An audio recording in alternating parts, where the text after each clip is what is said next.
पाठक जी, इसमें बुरा क्या है? एक पार्टी का नेता जो अपने दम पर पार्टी को चुनाव जिता के लाता है। कौन है मोदी के कद का आधा भी भारतीय जनता पार्टी में? नगर पालिका के चुनाव हो, विधानसभा के चुनाव हो, मोहल्ले के चुनाव हो, देश के चुनाव हो, सिर्फ एक चेहरा मोदी, एक नाम ऐसा जो संघ पे और भारतीय जनता पार्टी पे भी बड़ा हो गया है। तो समस्या क्या है? अगर वो अपने नाम का इस्तेमाल, अपनी ताकत का इस्तेमाल दिखा रहे हैं, क्यों पार्टी में 10 नेतृत्व पैदा कर दें जो पार्टी में बगावत हो? क्यों गडकरी जी के सपनों को पढ़ने दें? क्यों वसुंधरा राजे को फड़फड़ाने दें? क्यों योगी आदित्यनाथ को सपने देखने दें? क्यों वसुंधरा राजे को बाहर जाने दें? क्यों शिवराज सिंह चौहान के मंसूबे पूरे होने दें? सब बुरा क्या है? राकेश पाठक जी एक बड़ी दुनिया की सबसे बड़ी पार्टी कही जाती है, अपने हिसाब से चला रहे हैं मोदी जी को। अनिल जैन जी पता नहीं क्यों गुस्से में आ जाते हैं। मैं आपकी बात से सहमत हूँ। अनिल जी ने कहा कि तीसरे को फ्रेम में नहीं आने देते हैं, यानी नरेंद्र मोदी और अमित शाह। अनिल जी एक संशोधन कर दिए, दूसरे को भी नहीं आने देते हैं। मध्य प्रदेश में पिछले एक महीने में फुल पेज के विज्ञापन मेरे आसपास रखे हैं अखबार, सरदार पटेल की जयंती पर और इससे पहले भी एक दो अवसरों पर छपे हैं, कई अवसरों पर, जिसमें मध्य प्रदेश सरकार के जनसंपर्क विभाग के फुल पेज के विज्ञापन में मध्य प्रदेश के मुख्यमंत्री की तस्वीर नहीं थी, अकेले माननीय मोदी जी थे। हमें वो दौर भी याद है जब ओलंपिक वगैरह से लोग पदक लेकर आते हैं तो पार्टी के मंत्री लोग किस तरह के पोस्टर बैनर बनवाते हैं जिसमें वो विजेता जो ओलंपिक से जीत कर आया उसकी छोटी सी फोटो होती है सिंगल कॉलम की, और माननीय मोदी जी की फोटो इतनी बड़ी होती है। तो इस बात में मुझे कदापि संदेह नहीं है कि ये युग नरेंद्र मोदी का युग है। हमारा आप उनकी कितनी भी नीतियों की आलोचना कर लें, लेकिन इससे खारिज नहीं कर सकते कि नरेंद्र मोदी ने पिछले 8 साल में और उससे पहले लगातार गुजरात में 3 बार मुख्यमंत्री बनकर सफलता की एक ऐसी इबारत तो लिखी ही है जिसे ब्लैक बोर्ड पर चौक से लिखी हुई इबारत नहीं कहा जा सकता, जिसे डस्टर से आप मिटा दें।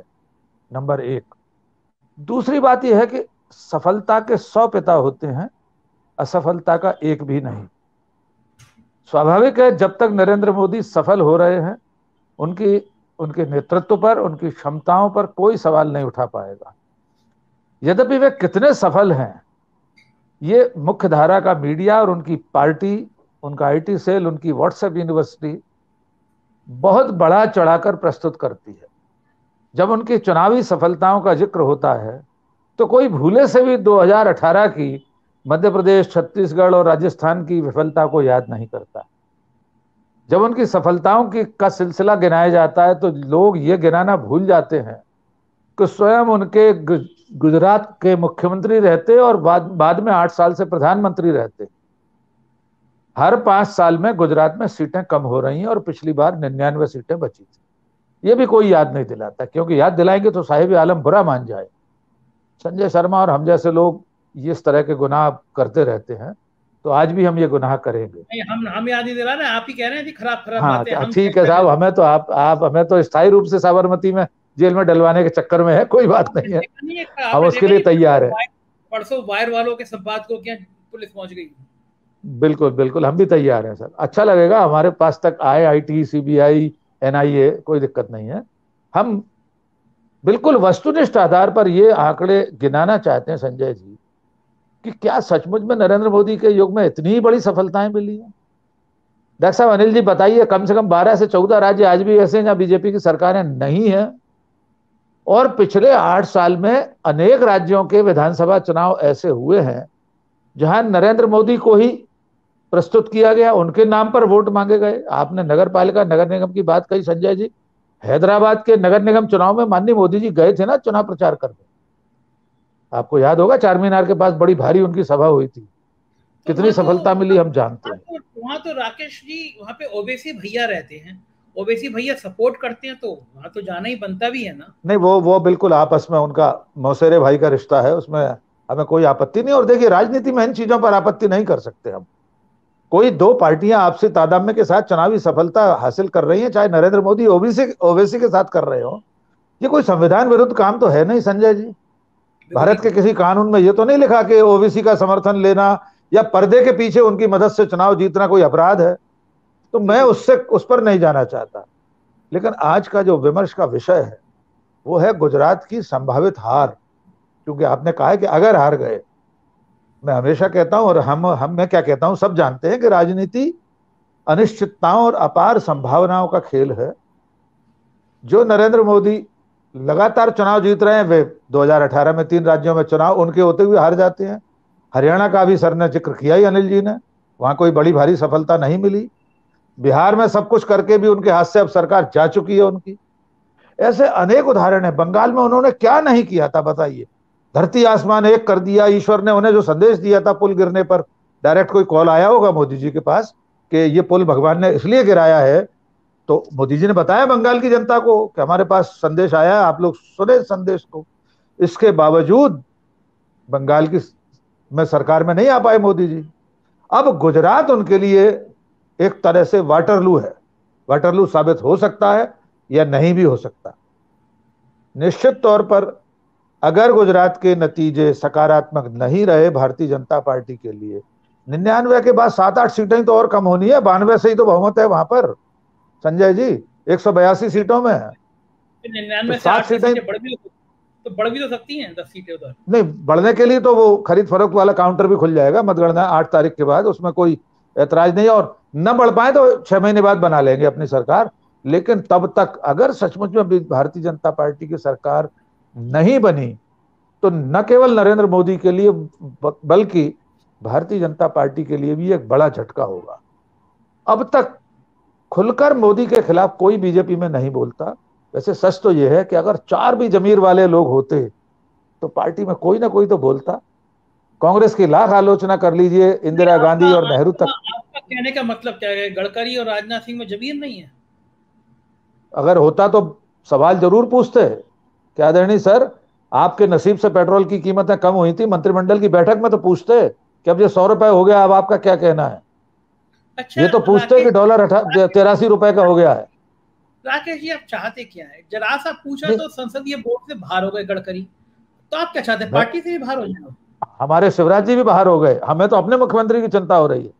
वे संसदीय बोर्ड से बाहर हो गए, राष्ट्र जो चुनाव की जो उनकी समिति है उसमें से बाहर हो गए।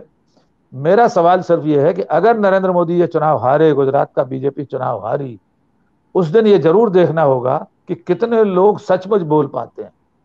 इस लोया लुहान समय में संजय जी, इन्वर्टेड कॉमा में फिर से सुन लीजिए, इस लोया लुहान समय में हर व्यक्ति लोयाकरण से डरा हुआ है। कौन बोलेगा हारने के बावजूद? बोलना होता तो 2018 में क्यों नहीं बोले? हिंदी हार्टलैंड में, गौ पट्टी में, जहां पर हिंदुत्व का नारा सबसे ज्यादा मुखर है, वहां भारतीय जनता पार्टी 3 राज्यों में चुनाव हार गई थी, तब क्यों नहीं बोला कोई? तो देखना भी ये होगा कि कितने लोग बोलते हैं। फिर भी मुझे ऐसा नहीं लगता गुजरात में बुरी से बुरी पराजय पराजय हो जाए, तब भी न नरेंद्र मोदी के नेतृत्व पर कोई सवाल उठाएगा, न उन्हें प्रधानमंत्री पद से कोई हटाने की ताकत रखता है भारतीय जनता पार्टी में। वे युगों युगों तक भारत के प्रधानमंत्री रहेंगे, ये आप नोट कर लीजिए। कम से कम बीजेपी से उनके खिलाफ कोई आवाज नहीं उठेगी। आवाज उठेगी तो जनता के बीच से। जनता जिस दिन चाहेगी उस दिन नरेंद्र मोदी प्रधानमंत्री नहीं रहेंगे। अगर आप बीजेपी पार्टी, संगठन, कार्यकर्ता और नेताओं से अपेक्षा कर रहे हैं तो ये हम मृग तृष्णा देख रहे हैं संजय। राकेश जी, लग रहा है हड़बड़ी है या कुछ सब कुछ ठीक है?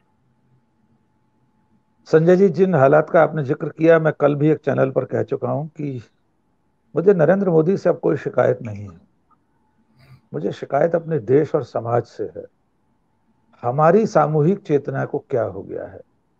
हमारी संवेदनशीलता इतनी कुंद कैसे हो गई है कि 150 लोगों की लाशें एक तरफ पड़ी हों और हमारे प्रधानमंत्री रैलियां संबोधित कर रहे हों, सरकारी कार्यक्रम कर रहे हों, कपड़े बदल रहे हों। दक्षिण कोरिया के राष्ट्रपति का जिक्र हो चुका है कि वहां भी भगदड़ में 150 लोग मरे। मैं कल भी कहा था, आप सबको स्मरण होगा, उन्होंने जिम्मेदारी ली उस घटना के लिए। 7 दिन का राजकीय शोक हुआ। जहां जहां उस कोरिया के दफ्तर है दुनिया में, वहां आधा झंडा झुकाया गया है। आपको पराकाष्ठा बताएं संजय जी, उस जहां वो घटना हुई है वहां के थाने के एक पुलिसकर्मी ने चिट्ठी लिखी है अनिल जी, और उसने लिखा है कि हम 10 लोग अकेले कैसे संभाल सकते थे, और क्या इसके लिए हमारे गृह मंत्री, राष्ट्रपति, प्रधानमंत्री जिम्मेदार नहीं है? थाने के एक पुलिसकर्मी ने चिट्ठी लिखी है कोरिया में। ये एक जीते जागते समाज और लोकतंत्र की निशानी है। और हमारा समाज ये बर्दाश्त कर रहा है कि मृतक ही इस घटना के लिए जिम्मेदार थे। तो इसलिए नरेंद्र मोदी जी कपड़े बदल रहे हैं। भले अनिल जी को लग रहा हो कि वे हताशा में, हड़बड़ी में है, मैं नहीं मानता। मुझे लगता है वे बिल्कुल निश्चिंत है। आखिरी में अपने हिंदू मुस्लिम कार्ड को लेकर आएंगे। और दूसरा जो करिश्मा लक्ष्मण जी कह रहे थे कि भले वे चुनाव हारते हुए दिख रहे हों लेकिन जीत जाएंगे, ऐसा ही कुछ हो जाएगा, क्योंकि हमारा समाज इसके लिए जिम्मेदार है। हमारे समाज में सचमुच आपको कोई आलोड़न दिखाई दिया पिछले 48 घंटे में कि हमारे देश का चुना हुआ प्रधानमंत्री फैंसी ड्रेस में व्यस्त है, जिसके करीब 150 लोगों के शव पड़े हुए हैं उसके अपने राज्य में, उसकी अपनी धरती में। तो जब समाज उद्वेलित नहीं है, इसीलिए प्रधानमंत्री जी निश्चिंत हैं कि वे चुनाव जीत जाएंगे।